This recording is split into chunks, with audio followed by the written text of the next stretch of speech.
जीवित परमेश्वर प्रभु यीशु मसीह के नाम में हमारे सभी मसीह भाई बहनों को जय मसीह की।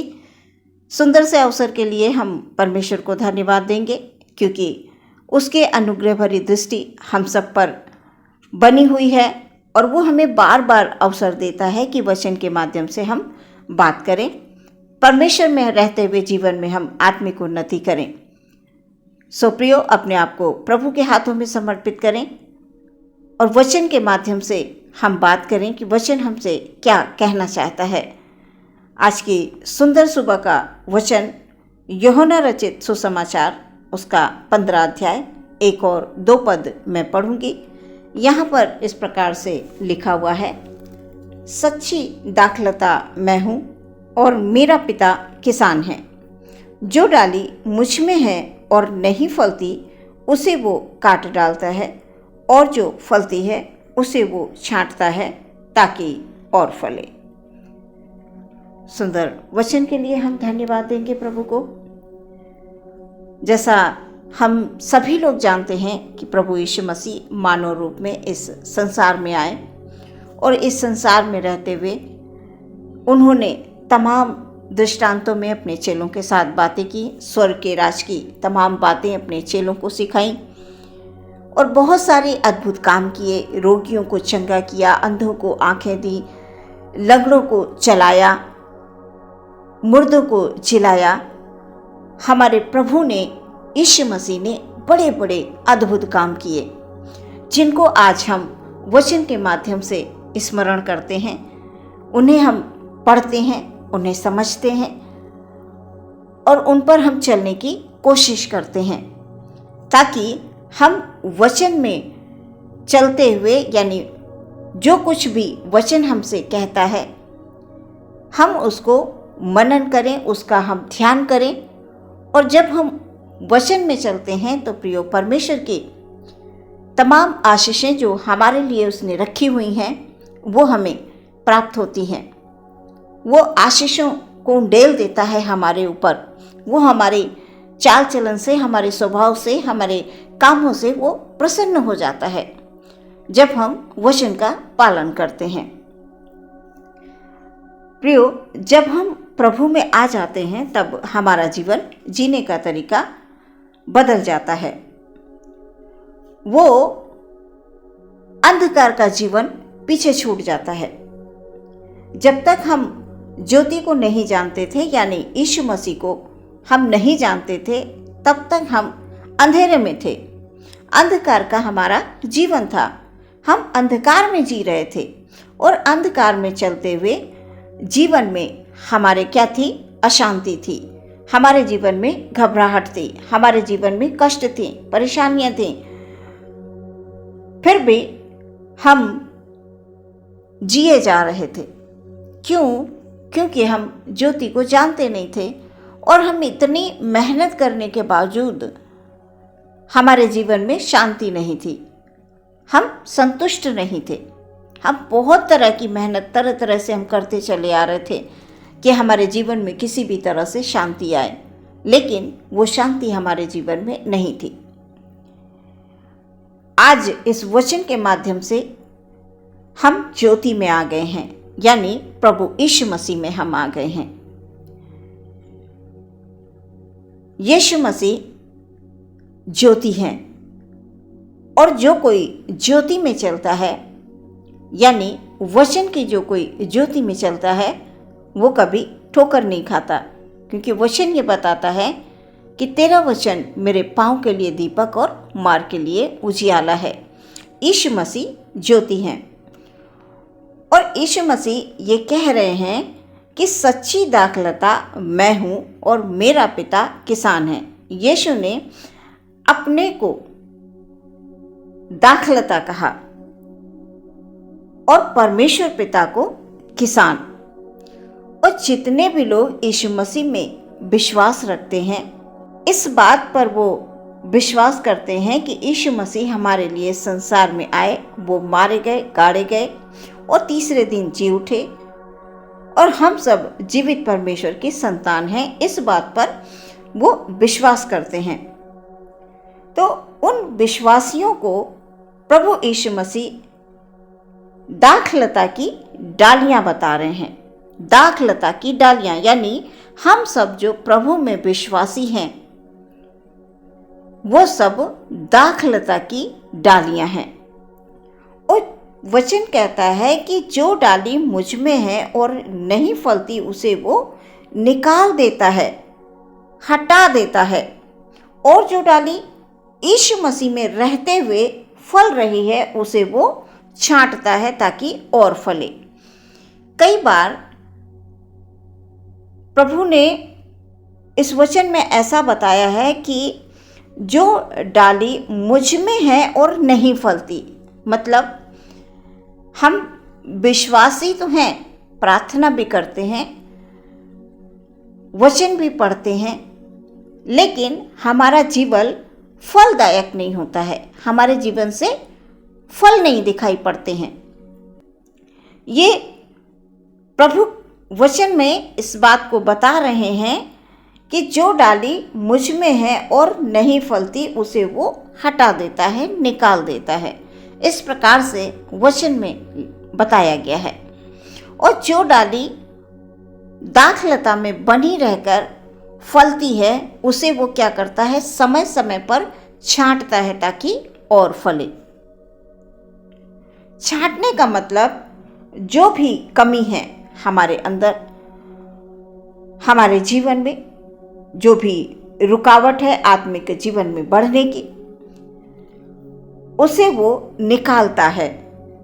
यानी प्रभु यीशु मसीह में रहते हुए जब हम फलदायक डाली होते हैं तो वो समय समय पर वो क्या करता है, छांटता है ताकि और फलता जाए। तो हमारे जीवन में जो कुछ भी कमियां हैं वो प्रभु निकालते हैं, उसे समय समय पर छांट कर हटा देते हैं। क्योंकि कभी कभी हमारे जीवन में ऐसी कई बातें होती हैं यानी रुकावटें होती हैं जिनसे हमारे आत्मिक जीवन पर असर पड़ता है। यानी आत्मा में जब हम आगे बढ़ने लगते हैं तो हमारे जीवन में रुकावटें आने लगती हैं, रुकावटें पैदा होने लगती हैं, तो उसे वो निकालता है ताकि हम सही ढंग से बढ़ें, प्रभु में बढ़ते जाएं। वो हमें सही ढंग से बढ़ाना चाहता है। हमारा परमेश्वर महान है, हमारा परमेश्वर दयालु है, जो यीशु मसीह के द्वारा हमें तमाम वचन मिलते हैं पढ़ने के लिए, उन्हें समझने के लिए। और जब तक हम इन वचनों में बने रहेंगे यानी दाखलता में बने रहेंगे, यीशु मसीह के मुख से निकले हुए ये तमाम वचन हैं, हम इन पर विश्वास करते हैं। और जब तक हम दाखलता में बने रहेंगे तो हम फलते जाएंगे, बढ़ते जाएंगे जैसा प्रभु चाहते हैं। और हम उनसे अलग होकर कुछ नहीं कर सकते हैं, प्रभु से अलग होकर हम कुछ नहीं कर सकते हैं। इसलिए हम हमेशा प्रभु में बने रहते हुए आगे बढ़ें। जैसा कि यीशु ने कहा, सच्ची दाखलता मैं हूँ, मेरा पिता किसान है, जो डाली मुझ में बनी रहती है वो फलती है, उसे वो छांटता है ताकि और फले। प्रियो, जब हम प्रार्थना करते रहेंगे, निरंतर वचन को पढ़ते रहेंगे और वचनों को जब हम मानते रहेंगे लगातार, बिना रुके, बिना थके, बिना सोचे, क्योंकि जब हम लगातार किसी काम को करते रहते हैं तो कभी कभी हम बीच में रुक जाते हैं, लेकिन हमें वचन में रुकना नहीं है। वचन में हर दिन हमें बढ़ना है, जैसा कि प्रभु चाहते हैं कि जो डाली मुझ में बनी रहती है वो फलती है। तो हमें प्रभु यीशु मसीह में बने रहते हुए हमें प्रार्थना करनी है, हमें विनती करनी है, हमें आराधना करनी है, प्रभु के वचनों को अपने जीवन में लाना है, यानी हृदय में संचित करके रखना है, ताकि हम प्रभु में एक फलदायक डाली बन सके, जिसमें अधिक फल हो, अधिक से अधिक फल हो। जैसे कि हम अपने आप से जितना प्रेम करते हैं, हम दूसरों से भी प्रेम करें। जब हम एक दूसरे से प्रेम करते हैं, हमारी आत्मिक उन्नति होती है। एक दूसरे के लिए जब हम प्रार्थना करते हैं तो हमारी आत्मिक उन्नति होती है, यानी आत्मिक फल हमारे जीवन में बढ़ने लगते हैं वचन के अनुसार। और जब हम एक दूसरे के अपराध क्षमा करते हैं, हम जब हमारे बाप की प्रार्थना करते हैं, तो हम ये बोलते हैं कि जिस तरह से हमने अपने कसूर वालों को माफ़ किया है, तो भी हमारे कसूरों को माफ़ कर। ये प्रार्थना जब हम करते हैं तो क्या वाकई हम क्षमा कर पाते हैं दूसरों को? कई बार हमें बहुत से लोग ठेस पहुंचा देते हैं, ऐसी बात बोल देंगे जो हमारे मन में चुभ जाती है, हमें बुरा लगता है। लेकिन प्रभु का वचन कहता है कि हमें उन्हें क्षमा करना है, क्योंकि हमारे अपराध हमारे प्रभु ने क्षमा किए हैं। इसलिए हमें भी एक दूसरे के अपराधों को क्षमा करना है। किसी के भी दुख में, किसी की तकलीफ में, किसी की परेशानी में, कोई भी किसी तरह से यदि उसके हालात खराब हैं, उस पर हमें दया करनी चाहिए। जैसे कि हमारे प्रभु ने हम पर दया की, हमें भी दया करनी चाहिए। किसी के हालातों को देखकर कभी भी हमें अपने आप को छिपा नहीं लेना चाहिए। कई लोग अपने आप को छिपा लेते हैं, दूर कर लेते हैं, लेकिन हमें ऐसा नहीं करना है। यानी प्रभु के विश्वासियों को, प्रभु के लोगों को ऐसा नहीं करना है, बल्कि आगे बढ़कर हम जो मदद कर सकते हैं, जो हमसे बन पड़ता है, जो हमसे हो सकता है, वो हम अवश्य करें। क्योंकि जब हम ऐसा करेंगे तो हम प्रभु की यानी यीशु मसीह की, हम ज्योति की संतान कहलाएंगे। एक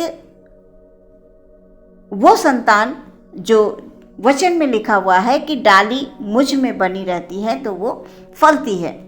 तो प्रभु के हम संतान हैं, यानी यीशु मसीह ज्योति है और हम ज्योति की संतान हैं। तो हमें इस बात को हमेशा स्मरण रखना है, ध्यान रखना है कि प्रभु ने हम पर दया की है, इसलिए हमें भी एक दूसरे पर दया करनी है। प्रभु ने हमारे अपराधों को क्षमा किया, इसलिए हमें भी अपराधों को क्षमा करना है। जो हमें किसी भी प्रकार की दुख या तकलीफ कुछ भी देते हैं, कुछ भी कह देते हैं, तो हमें उन्हें क्षमा कर देना है। और प्रभु यीशु मसीह में हम जब बने रहेंगे तो परमेश्वर की ओर से हमारे जीवन में प्रतिफल होगा, हम जीवन में आशीषित होंगे। प्रियो, हमारे परिवारों में आशीष होगी, हमारे जो आत्मिक जीवन है वो बढ़ते जाएंगे, आत्मा में हम बढ़ते जाएंगे, हम कभी भी गिरेंगे नहीं। इसलिए हमें प्रभु में बने रहते हुए जीवन में आगे बढ़ते जाना है। आमीन। हम प्रार्थना करेंगे। प्रियो, आंखों को बंद करें। धन्यवाद, धन्यवाद, धन्यवाद, धन्यवाद, धन्यवाद, धन्यवाद, धन्यवाद हो राजा। हालेलुया। यीशु मसीह की जय हो, यीशु मसीह की तारीफ हो, यीशु मसीह की तारीफ हो।